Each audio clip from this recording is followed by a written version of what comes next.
Le festival Les Insulaires, l'île d'Aix où nous attend Marie-Ange Cristofari. Bonsoir Marie-Ange, les festivaliers sont arrivés je crois.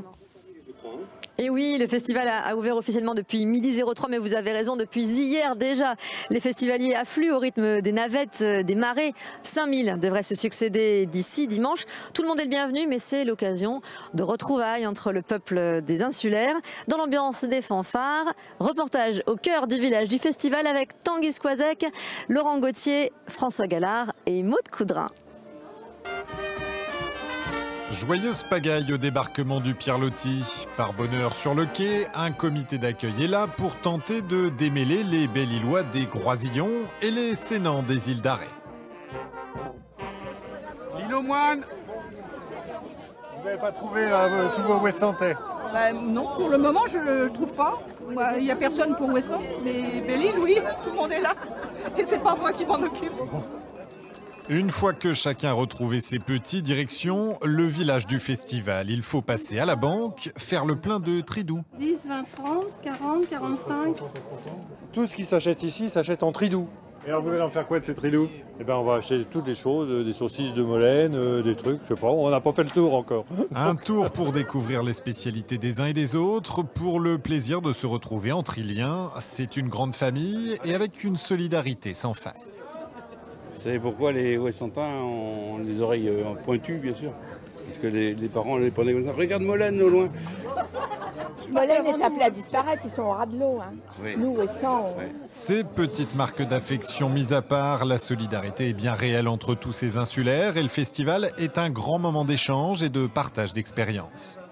Avec des problématiques assez semblables en fait, quand on regarde bien, sur la gestion de l'espace, sur les déchets, sur la continuité territoriale, sur comment faire venir des touristes chez nous. Mine de rien, on a l'air de s'amuser, mais on va travailler.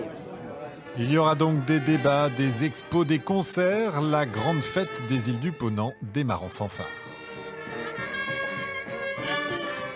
Et pour faire mieux connaissance encore avec l'esprit de ce festival des insulaires, nous recevons son créateur, Jean-Benoît Bevin, bonsoir. Bonsoir. Avant de vous interroger, petit coup d'œil sur les précédentes éditions avec Isabelle Rettig. À Édic l'an passé, c'est un boa en laine de mouton de 200 mètres de long qui a accueilli les festivaliers. Confectionné par une armée de tricoteuses de Lille, le boa s'en est donné à cœur joie. Car les insulaires, c'est d'abord un rendez-vous convivial et festif, un temps de partage, d'échange et de découverte qui rassemble depuis 2011 tous ceux qui vivent sur les 15 îles du Ponant. Quand on habite sur une île, on a tendance à pas forcément aller voir les autres, quoi. Et là, c'est l'occasion. Tous les ans, changer d'île. C'est l'occasion de se retrouver, de discuter de choses et d'autres, des problèmes, des atouts, des inconvénients des îles. Enfin voilà, c'est les insulaires. De l'île-Dieu à Édic, en passant par Belle-Île, Ouessant et Molène, l'île qui invite se met en quatre pour accueillir les amis iliens et les visiteurs venus du continent. On ouvre les maisons et les barrières des champs pour installer les tentes. Lorsqu'on réserve, comme dans des gîtes, on se retrouve naturellement avec son île, mais quand on est dans une tente collective, il y a un mélange systématique. On partage les repas à la bonne franquette et on fait la fête ensemble.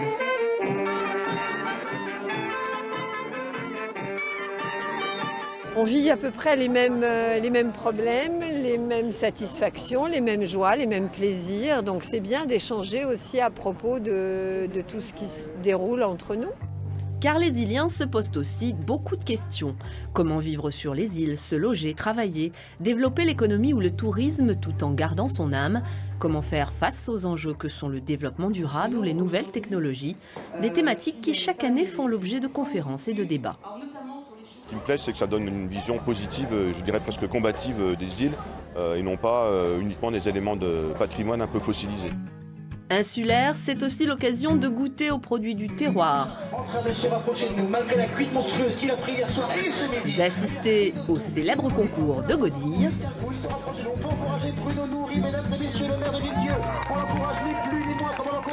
ou d'applaudir les artistes qui viennent embellir la fête.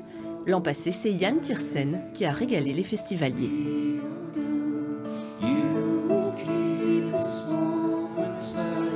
Jean-Benoît Bevin, ce festival, c'est un peu votre bébé, comment est-ce qu'il est né?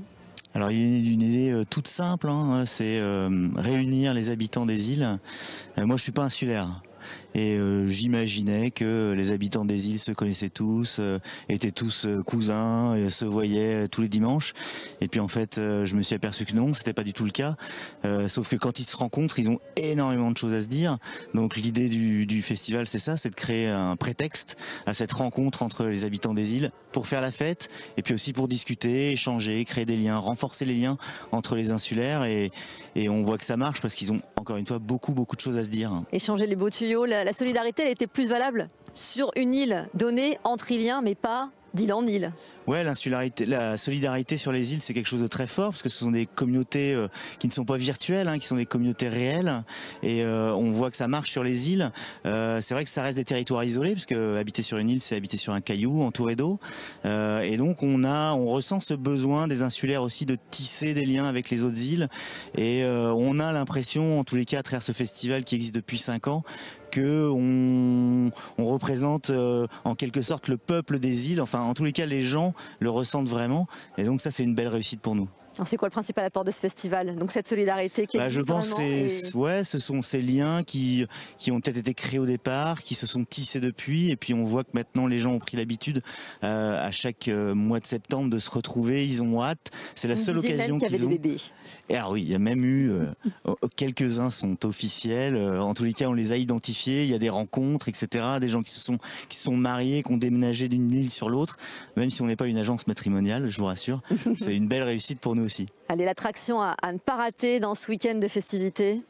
Le marché des producteurs samedi matin, des producteurs insulaires pour manger du miel d'Ouessant, des escargots de l'île de Groix, du fromage de l'île d'Ar, des huîtres évidemment de l'île d'Aix, et puis la course de Godille.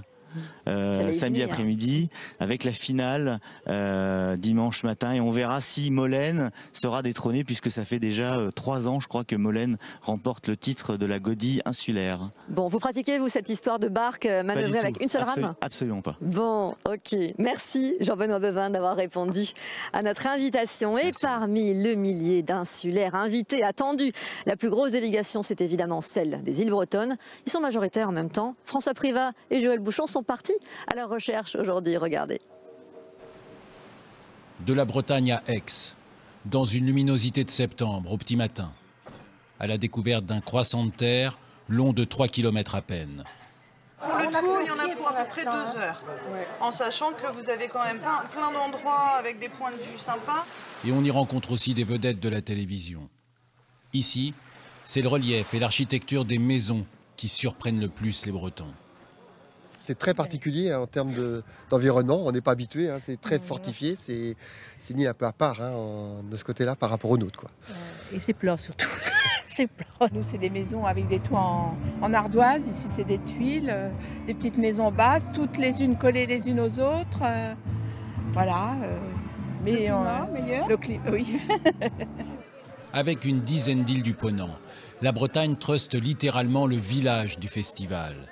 Et chacun vend ses produits, comme Stanislas qui a relancé l'huître à l'île de Saint. Elle est plus salée, plus iodée. Elle a un goût de tempête, comme disent certaines personnes, parce qu'elle voit les tempêtes tout l'hiver. Chose qui n'y a sûrement pas autant sur l'île d'Aix, j'imagine. Et quand les îles bretonnes inspirent l'écrivain en herbe, cela donne un polar, mis en scène à Belle-Île, dans un ouvrage imprimé sur l'île de Groix, du 100% insulaire donc. Une île, c'est tout un tas de singularités qu'on ignore. Il faut y vivre un certain temps pour pouvoir la pénétrer, et notamment pour pouvoir la décrire. Et l'océan, à 17 degrés à peine, n'a pas découragé ces baigneurs venus de l'île aux Moines, habitués à des eaux beaucoup plus fraîches. Voilà Clément, je vous le disais, des découvertes, des rencontres, des surprises. Notre exploration, nous la poursuivrons dès demain midi dans nos journaux du week-end. Et puis notez bien l'horaire de nos émissions spéciales au Bonheur des Îles. Samedi 15h20, nous vous ferons vivre l'ambiance de ce 5e festival des insulaires. Et puis dimanche 11h, là, nous nous intéresserons d'un peu plus près au quotidien des insulaires, leurs atouts, leurs problèmes. Et je vous dis à très bientôt, Clément, dès demain midi. À très bientôt, Marie-Ange. Merci beaucoup.